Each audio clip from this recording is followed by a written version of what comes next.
Um, Hi, Merril. Thank Hi. you for Sure. coming. Sure. Uh, I'm uh, I'm Vicki Eppler. I'm president of Congress Park Neighbors R&O.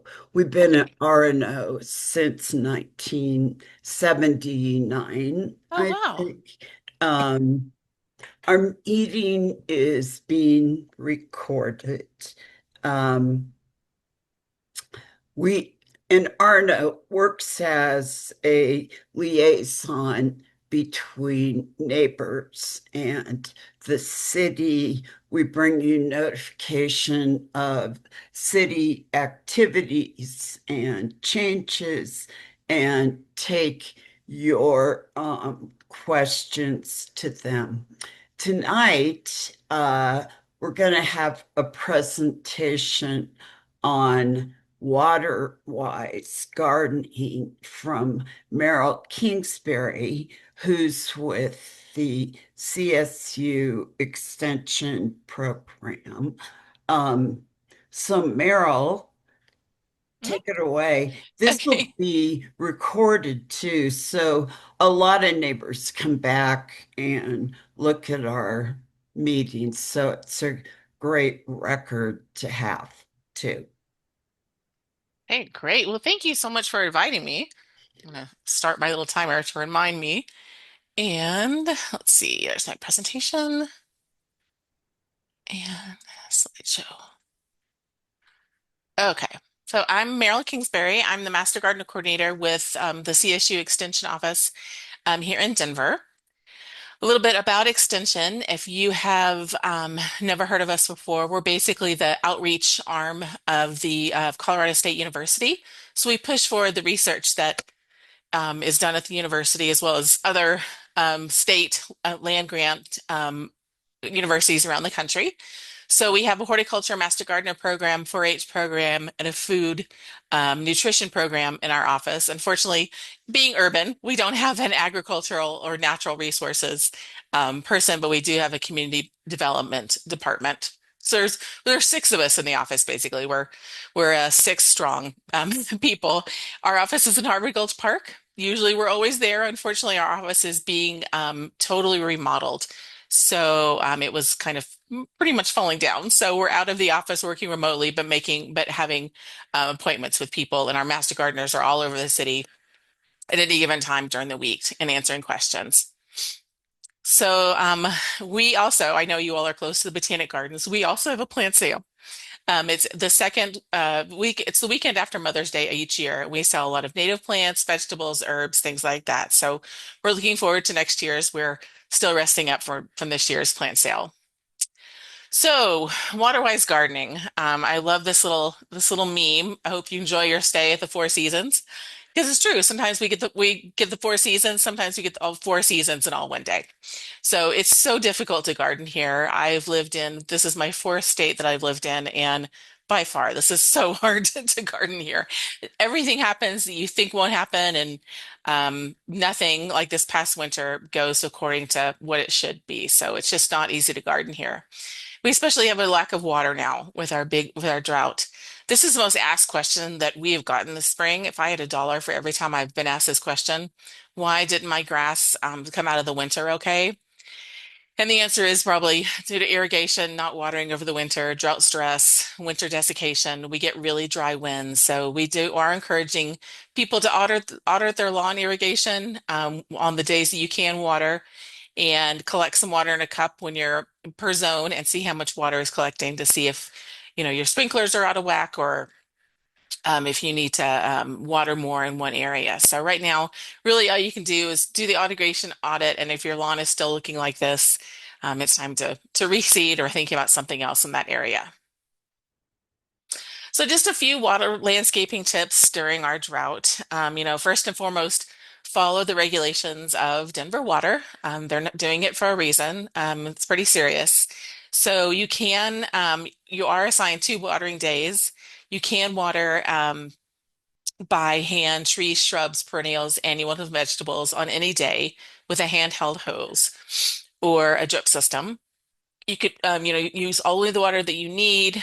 Water during the cooling hours between 10 a.m. or after 6 p.m. We don't, some municipalities say you can, water in the middle of the night. And I am witness to the fact that sometimes sprinkler systems just don't turn off for whatever reason.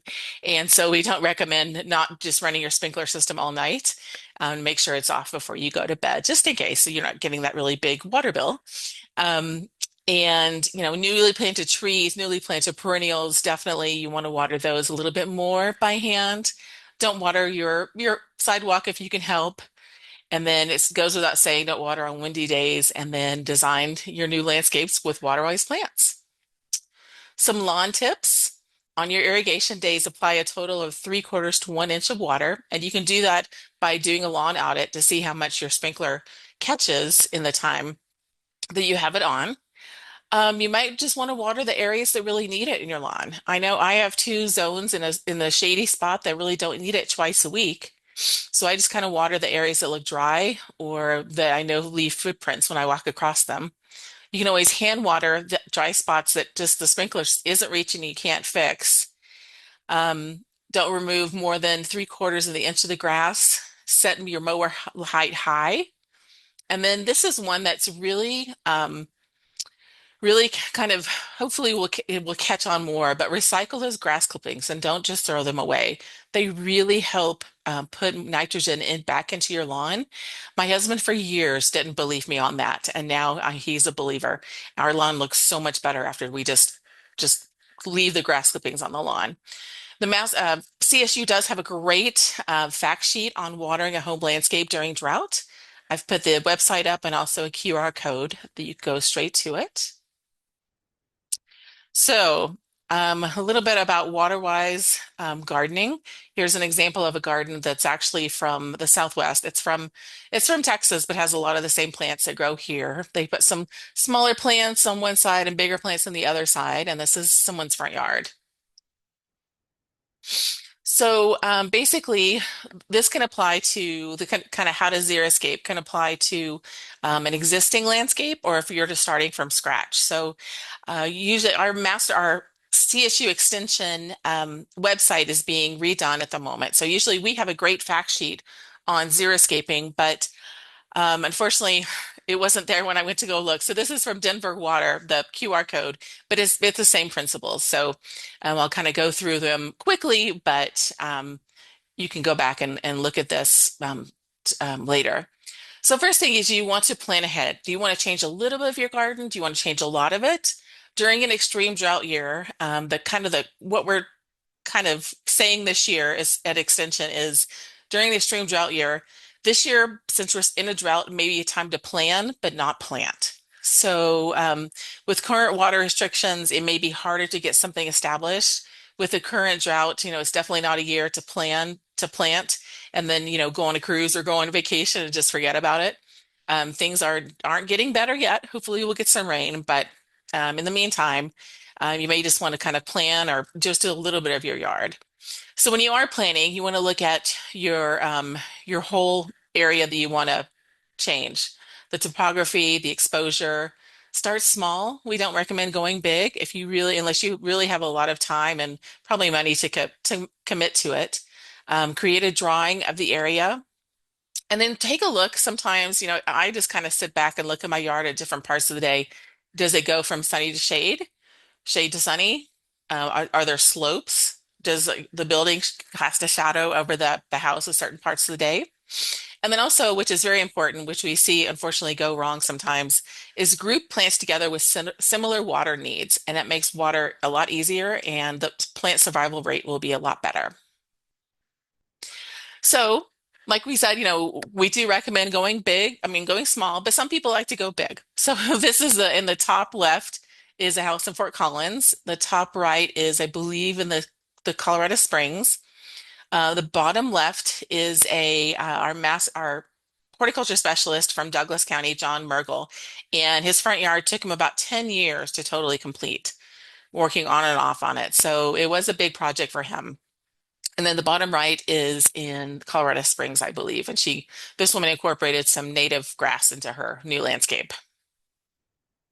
So another thing you want to do is if you were going to create certain space, cutting out part of your lawn, replacing plants in a garden space is improve the soil or not. So if you're going native, a lot of native plants actually prefer the unamended soil. It doesn't have to be fancy. And then some of the other plants that are also xeriscape really don't want really kind of highly amended soils. They kind of just want it natural. So really the best thing we recommending before you start adding a lot of stuff is to have your soil tested. And CSU has a soil lab that's located at the CSU Spur campus. If you just Google CSU Soil Lab, it'll come up with all the information on how you can get it tested. We also have a fact sheet on soil amendments. The QR code is there, but we really recommend having a soil test done if you haven't had it, done already. So you're just not adding, unnecessary things to your soil. Limit your turf areas. As we've seen from this past winter, and now this summer, it's hot. Lawns are burning out. They take a lot of water. Not that we're anti-lawn by any means. It has a lot of pros to it. But if you're able to cut back a little bit on your lawn area, that would be great. And then you can also place mulch around the driveways and your paths going to the lawn area, and then also, xeriscape the rest of the yard.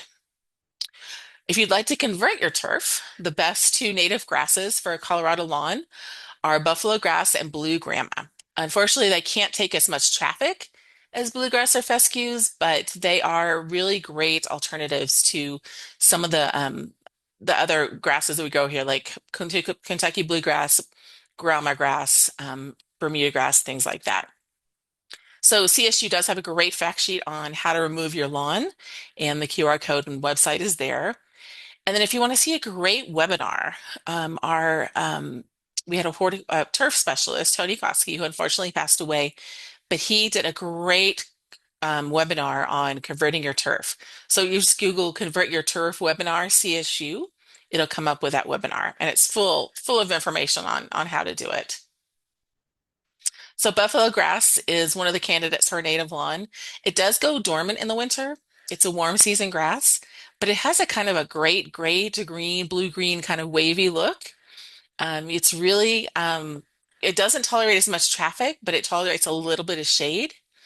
And it's native, so it's like, hey, I already like this area, so go ahead and plant me. So it's great to start from seeds. Great drought tolerance. And then also blue grama. I like the way blue grama, it reminds me of like just kind of fine feathers. So it's also warm season, green to blue green, and it does get some nice white seed plumes if you don't mow it. And it also tolerates some light shade, but it doesn't tolerate, it's unfortunately these two grasses don't tolerate if you have, dogs or kids that play on it a lot. But it is a great for a nice little spot area, especially if in an urban area. If you have a little area that you want to have for turf, these are two great choices. So another thing is to irrigate efficiently. I'm sure that if you go onto the Denver website, Denver Water website, or have gotten in their the inserts that you get in their bill, they're telling you over and over again to, how to use your sprinklers, what kind of sprinklers to use, really just kind of watering when needed, watering deeply and infrequently will really, really help establish those deep roots and hopefully, your lawn will look a lot better. So even if you are planting, putting seed down, whatever, even during after the establishment phase, obviously you want to water a lot during the establishment phase of any plants or grass that you plant. But even after you've done it, we have been noticing that plants, including native plants, it's gotten so hot here in the past few years. You want to give your plants supplemental water. Just want to plant it and forget it. Sometimes we have people that just want to plant things and just not water it again ever. And unfortunately, our climate's just too hot for that. So make sure you water your plants in future years, especially if it's getting really hot. This is our native plant garden at the extension office. It's still there, even though our building's under construction. And it looks fabulous this year. It is just really, really just kind of blossomed. This is we planted it in 2023, the master gardeners did. and we have had to supplemental water it. We've just seen plants almost sometimes like just melt out. It's gotten so hot. So make sure you things keep things watered even though you think they're established. So we are so lucky to live in such a big urban area. We have so many nurseries that carry really, really good trees, shrubs, perennials. Like I said before, make sure that you put plants together that grow well together, natives that are well adapted to that use less irrigation. Think about winter, how it will look in the winter. We recommend keeping perennials up in the winter for interest as well as to help out wildlife. So, like I said, we're so lucky to live in such a nice, wonderful urban area with all these organizations here to show us how many great native plants or xeriscape plants that we can grow. So here are some of the few wild ones: Colorado Native Plant Society, Denver Water, Denver Botanic Gardens, Plant Select, which is a cooperation between CSU, Denver Botanic Gardens, and the green industry in Colorado. Here's this is part of a brochure the CSU did with the Colorado Native Plant Society. Here's a whole list. I mean, just pick and choose what you think would look best. There's a QR code to it, but I think I just Googled front range native plant recommendations and this came up. So it's a pretty big brochure and it walks you through landscape design, everything of a new landscape. And then also, we really are encouraging plant diversity. Everyone needs a home, including wildlife and pollinators. You want to create a home for them. They want food, water, shelter, and space. So leaving your perennials up in the winter, leaving a little bit of debris on the ground and not raking everything up in the winter will really help them throughout the season. Also with pollinators, they need the same thing. So leaving out a little bit of water, leaving some tall grasses, some tall plants up will help them live in that area. And then also, like I said, leave things up in the winter. So here's some native plants to visit, obviously ours in Harvard Gulch Park, Denver Botanic Gardens, and the wildOnes.org, which is a native plant organization, has a whole list of native plant gardens that you can go visit. So like I said, native plants aren't the only plants that we recommend, but they're one of them. You can also do plants that are from similar landscapes or, environments to ours.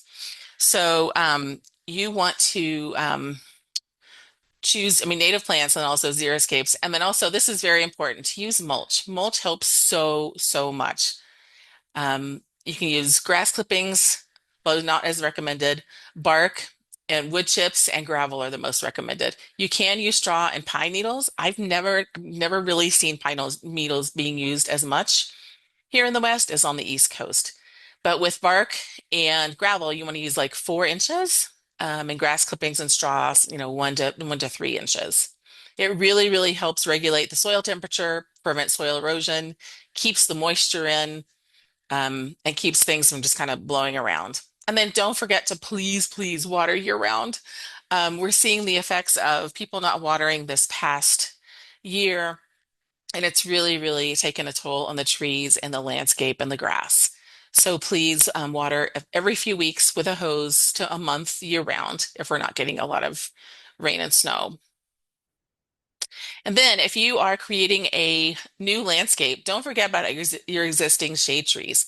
They will still need as much water as they did before. There's no way that they can cut back on water. So if you plant some xeriscapes nearby, and this is where it's kind of hard, if you plant a xeriscape really close to your tree, you're still gonna have to water your tree as much as you did before. But then also, obviously, your xeriscape won't need it. So it's a kind of a weird balance, and there's no, magical potion to cure that. So rule of thumb for trees and shrubs is to apply 10 gallons for every inch of tree diameter per watering. So if it's 4 inches around, you apply 40 gallons per watering every few weeks to a month year round. Dry shade, I get this question a lot. Um, if you have dry shade, we have so many plants that we can recommend from CSU. Plant Select has a whole like designs on them. We have a garden at the office that's Plant Select and it's dry shade. And really, honestly, we haven't watered it that much in the past year. We've gone from time to time, and it looks really good. We did get some rain in the spring, but it looks really good. Here's a picture of it. In a previous year, it's not as thick right here anymore, unfortunately. So um, just if you have, we've gotten this question so much. If you have some dry shade, go ahead and take a look. I just Googled the other day dry shade CSU or dry shade Colorado, and it came up with a ton of plants. So I know I'm out of town. I'm just going to hear some native plants and xeriscape plants that we recommend. And then penstemon all day long. There's so many penstemons that are a great wildlife attractor. Prairie Colorado natives. Sand cherry smells delicious in the spring. Some trees. Limber pine is a great big tree. Rabbit bush. Junipers. And I think that's it.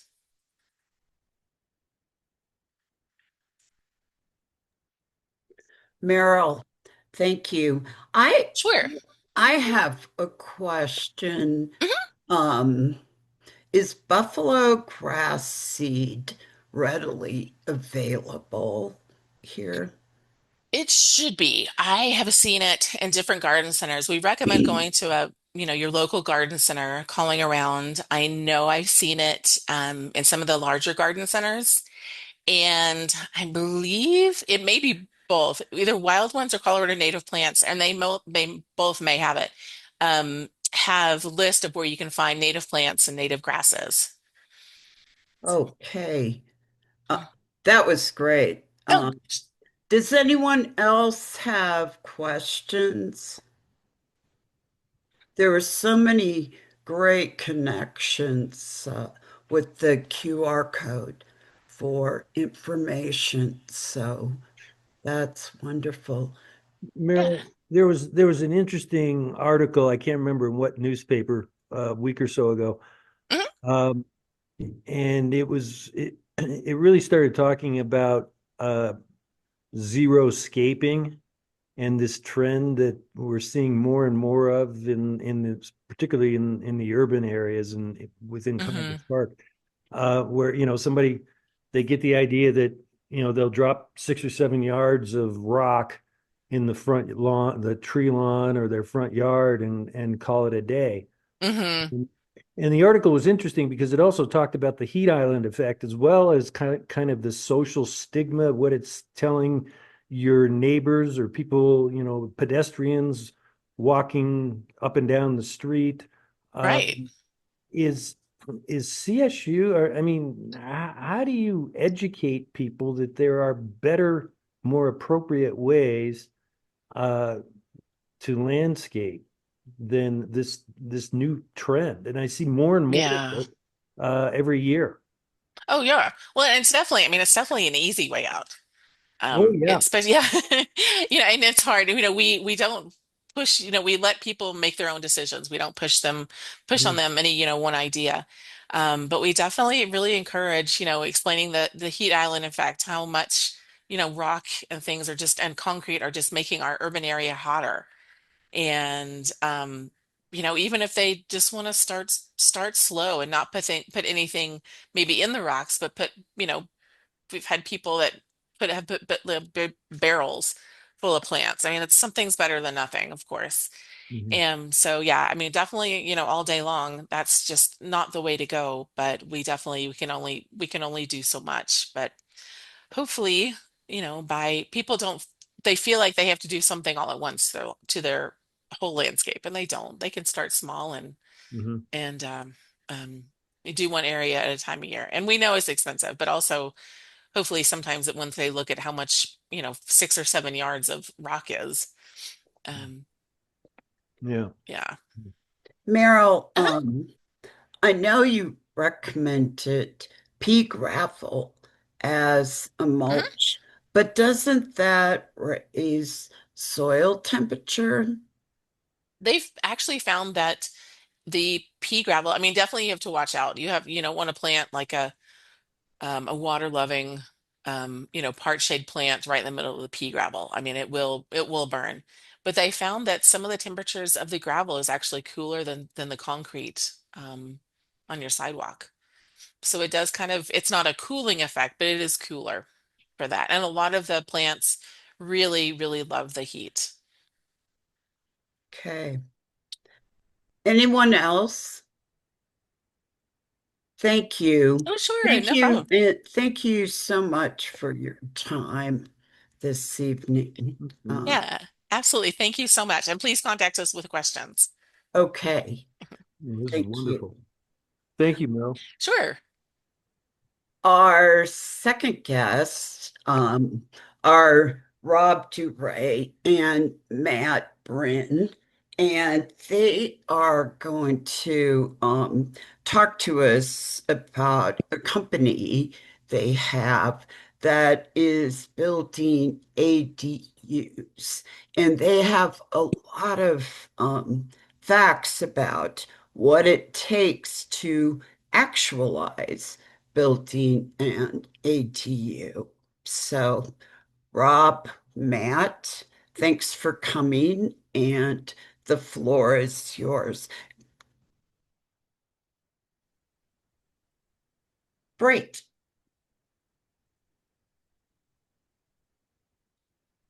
You're on mute, Rob. All right. Thanks, Yeah. Vicki. Yeah. I also want to say I'm a Congress Park resident. I'm at 13th and Monroe. So I'm glad to be here. I'm rocking my sweet Cooey shirt. Rest in peace. I mean, it's just changed names, but uh yeah, so we want to talk about ADUs and more than anything, really, as we've been doing this, we found there's a ton of questions and there's this new frontier in building ADUs and that there's almost as many questions as there are answers and how you go about building them. And so what we've done is created this guide. And so kind of in the spirit of this being a community meeting, we're not necessarily saying, hey, come build with us. We'd love to build an ADU with you guys. But we want to help people answer questions and understand the process more. And that's what this guide is about. And so what we're going to do is just let you know what's in the guide. We'll answer questions and then we want to be a resource and whether you use us or use somebody else, we want you to come away from this meeting really understanding what goes into it and really the questions you'll have to answer. These are really big, kind of elaborate processes. And so we're not going to get into all the details tonight. We never could, but we want you to know what goes into it. And so that's what this is. So I'm Rob. Matthew, do you want to introduce yourself as well? Yeah, thanks, Rob. My name's Matt. This is my company. Um, so I've been doing a couple ADUs around the city and ran into a whole bunch of things, as Rob was saying. So hopefully we can help answer some of your questions. Yeah. And Matt's being humble. He's been building commercial projects and some other residential stuff in the Denver area for 20 years. So got a ton of experience, just kind of new to the ADU space, and this is what we've learned. So first, are folks familiar with an ADU? Are there any questions about what we're talking about here? Um, there's a million names for them, including some fun ones. Dada and Frog are new ones that we've heard. That's detached accessory dwelling. I can't remember what the other A is. And Frog, which is a finished room over a garage.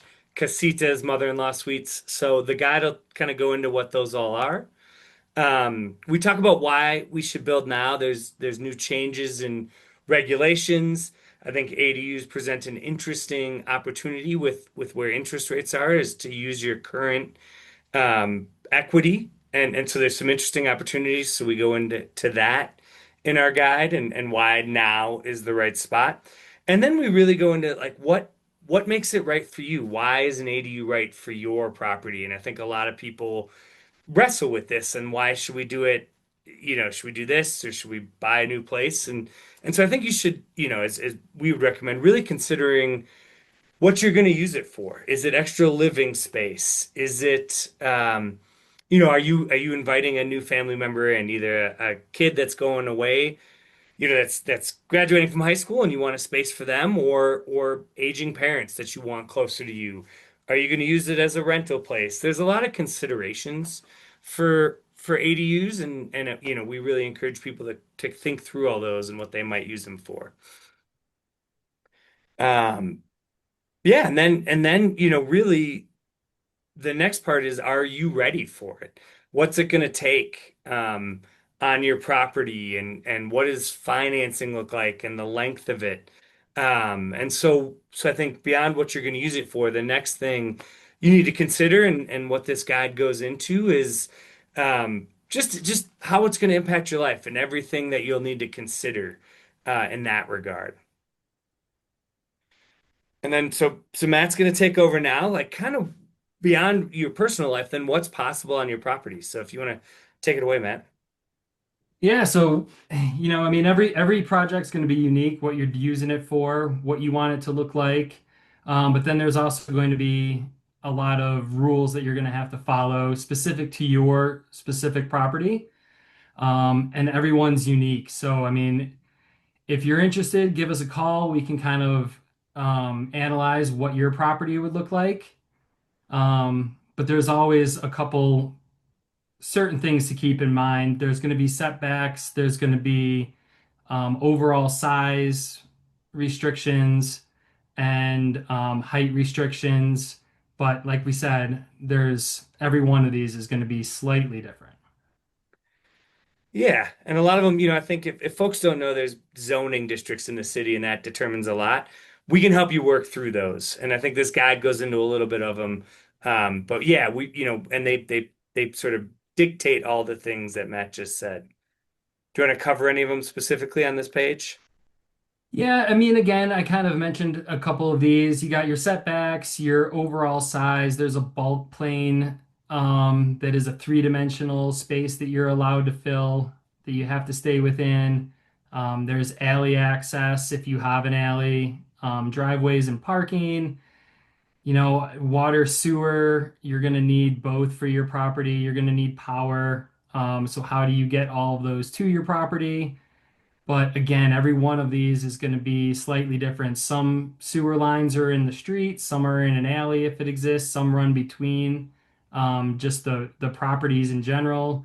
So you got to kind of look at what specific obstacles your property will have and what we can do with that. Yeah, and I think it's a good time to remember that these are more like building a small house than a big garage. Like we've run into a lot of people who are like, yeah, we're just gonna put an apartment above our garage, and that's it. It should be simple. Think of it more as a small house on your property, and that's why all these things factor in is, it kind of goes through the same permitting and has the same requirements as building a home. And so that's where a lot of these things come in,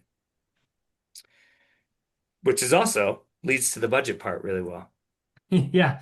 Yeah. So Rob kind of got into that. These are more small houses than they are small projects. And we've kind of found that there's four main categories of the costs you're going to encounter while making an ADU. You talk to some builders and they talk about, what the cost of building the structure is going to be. But that leaves out the other three categories that you're going to have to face when doing one of these projects. Pre-construction would be kind of your design, the permitting, the getting the whole structure figured out. Then site development is getting the site ready for a structure. So that would be the foundations, the utility work. Then you get into the construction of the actual building itself. And then there's kind of the fourth one we always call the site improvement, which is just the things that kind of bring the whole property together. Landscaping, the gardening that we just heard about. If you want a patio, all the things that kind of need to be touched back up after, you've just gone through a major construction project on your property.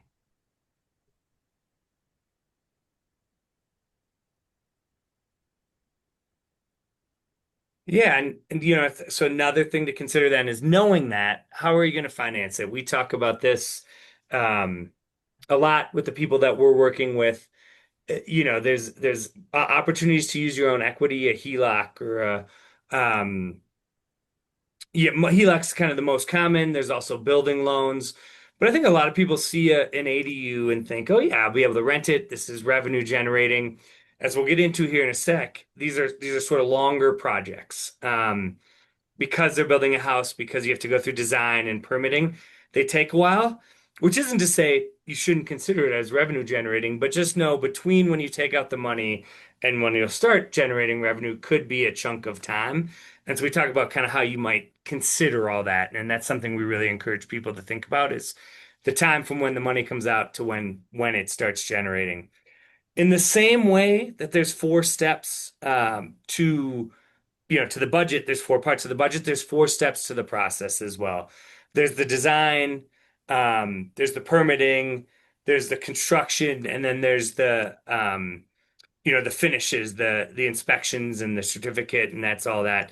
And we break them down a little bit more so you understand exactly how you move through that. Each of those steps has some unique sort of sub steps of its own, but we walk you through that. And that's another thing where um, we see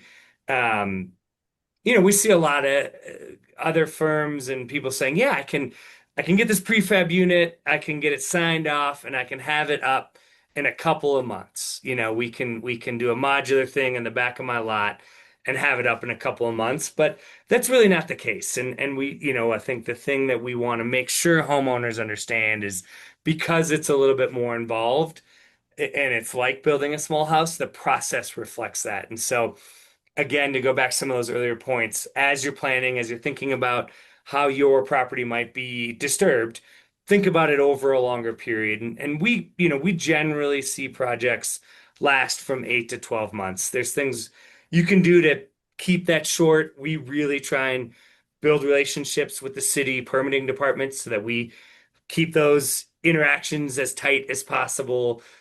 We try and layer things so that we're not waiting too long on one thing to start a next. But even with that, 8 to 10 months is as quick as it'll be. And then if you don't sort of factor those in, it can go longer than a year. But I think if you're doing it smartly, hopefully you can have this done in that 8 to 12 month period.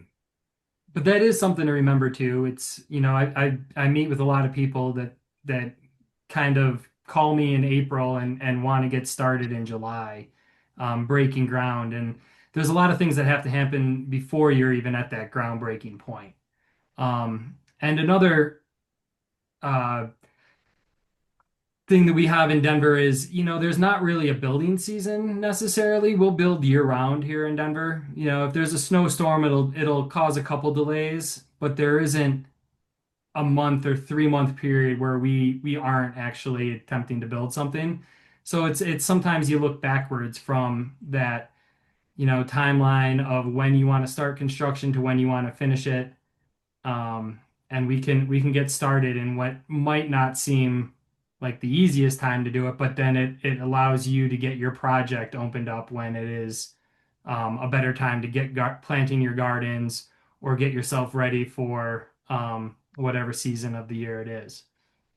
And I think, based on Merrill's presentation, if you don't have to water your lawn in the winter, then tear it up and build an ADU. Might be the best strategy.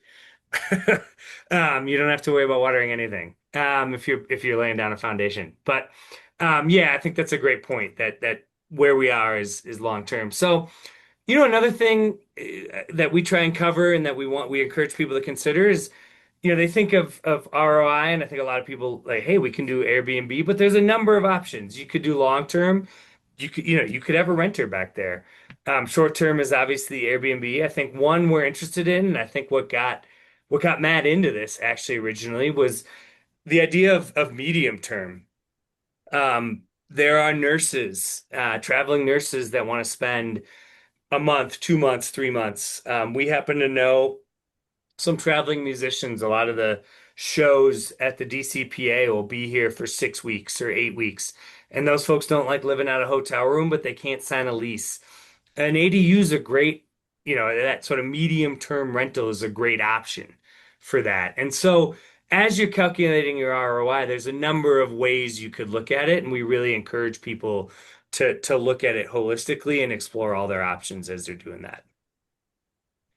And then, yeah, we do end the ADU on the guide on why we think we're the best at this. And I think most of it's that we consider this, that we really try and be thoughtful about how much time it's going to take, about all the aspects that go in.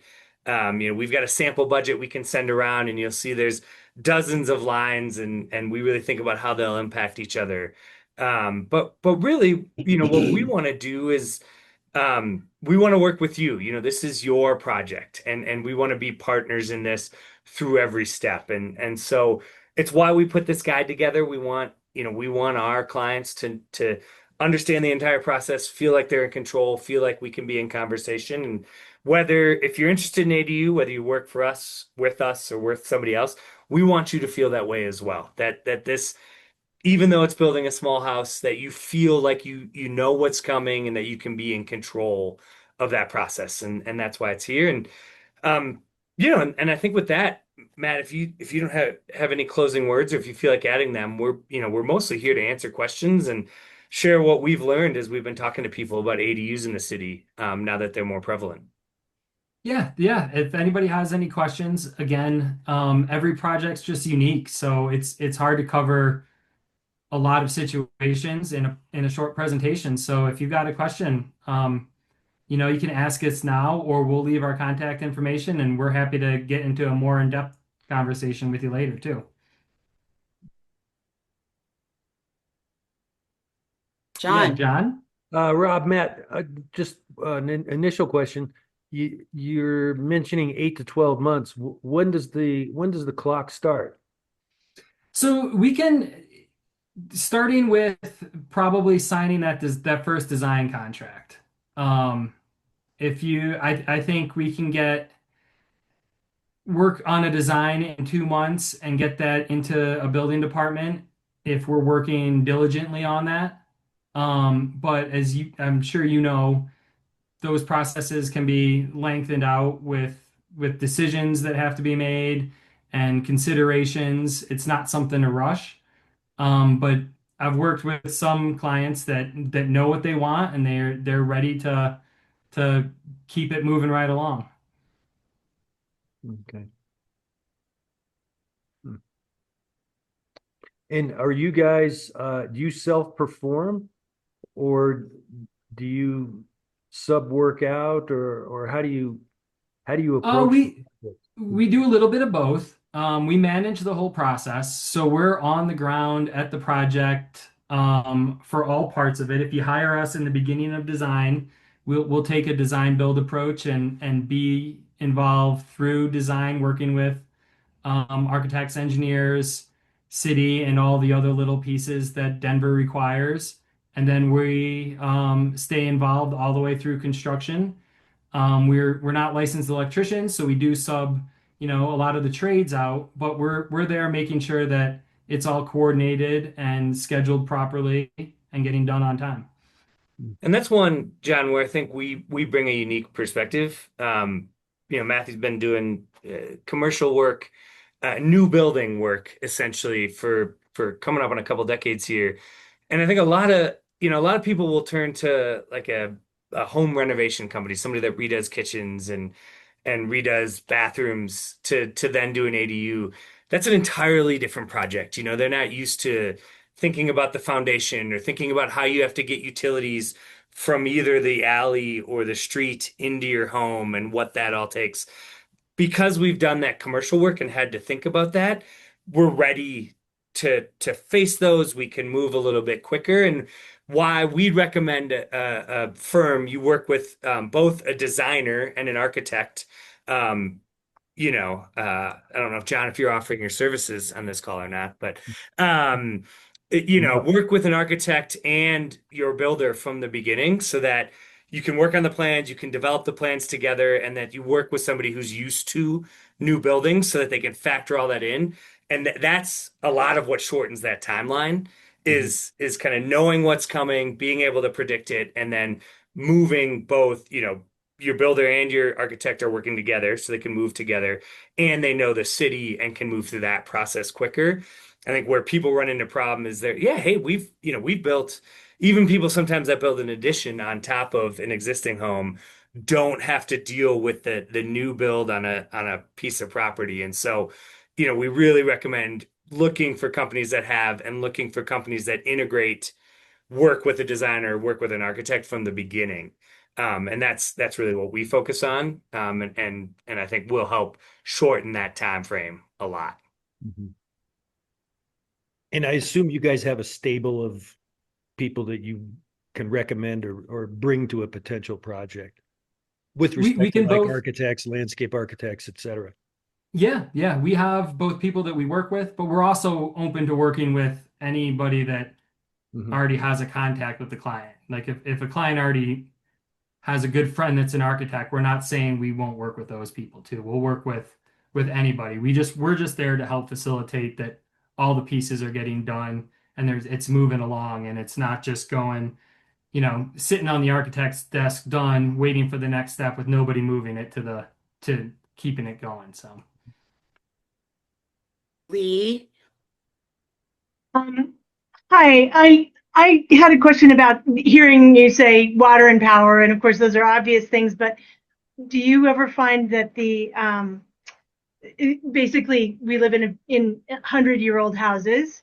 Do you find that the existing limitations or challenges or needs of the original house sometimes create some challenges as you're building ADUs? Do you find people have to do, a significant electrical first or something else? I think we have found that there's cases where we need to do some upgrades. Mhm. Excel's pushing a lot of electrical upgrades on their Mhm. services, trying to get everything, out of the stuff that they were doing in the 70s and whatnot. They want Mhm. it current. There's a lot more power being used, so a lot of those just have to be increased in general. Same thing with sewer. Old sewer lines are typically required to be replaced. The water lines tend to be pretty good, and we recommend using your existing structure's water line. Water taps are very expensive in Denver, so if at all possible, you want to avoid those. So usually we just get the water somewhere on the property to begin with, but sewer and electrical are two that often have to be upgraded. Thanks. I think one of the bigger differences, Lee, too, is in building the new place is insulation and energy code. That has changed, if it's possible to change 100% in the last 100 years, that's how much it's changed. Our house, we're throwing a 100-year birthday party for our house this year.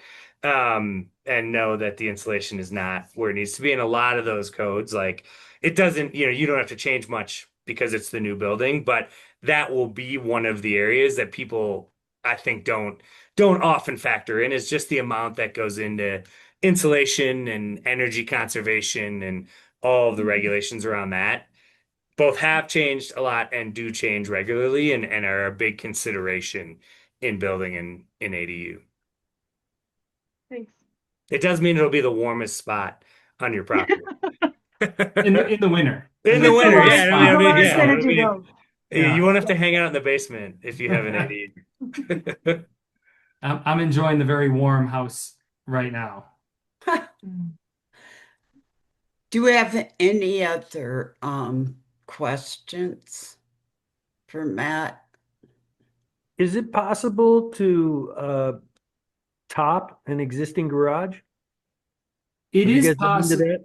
Yeah, a lot of people are interested in that. And it is possible if you have the right foundation. One unfortunate thing is even modern built garages don't have the foundation requirements that an ADU will carry with them. So I mean, I've seen cases where a garage built in 2022 was just torn out this last year to build a proper foundation for an ADU.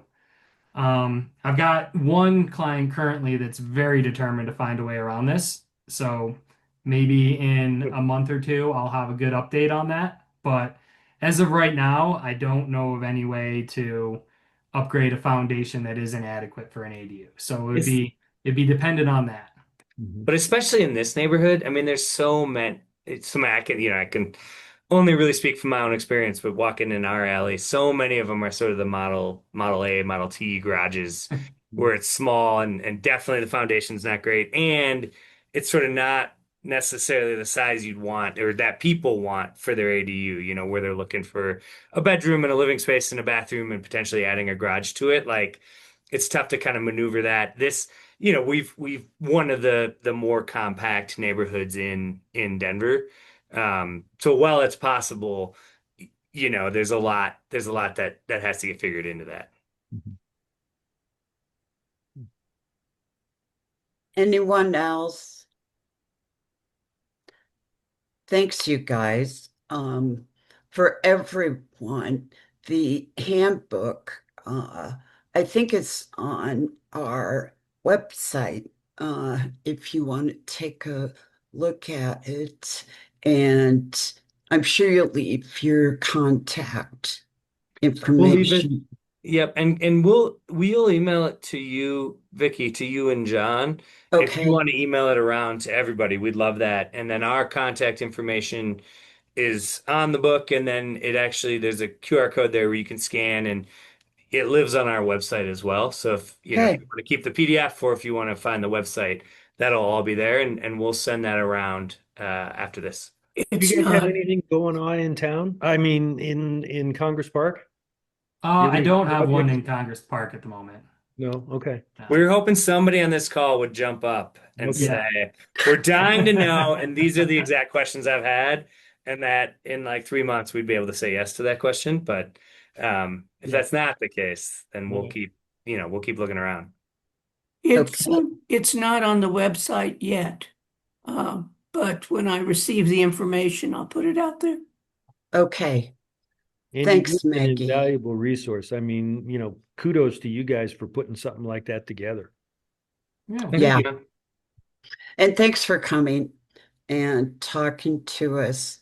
Um, I have a couple more announcements for the neighborhood tonight.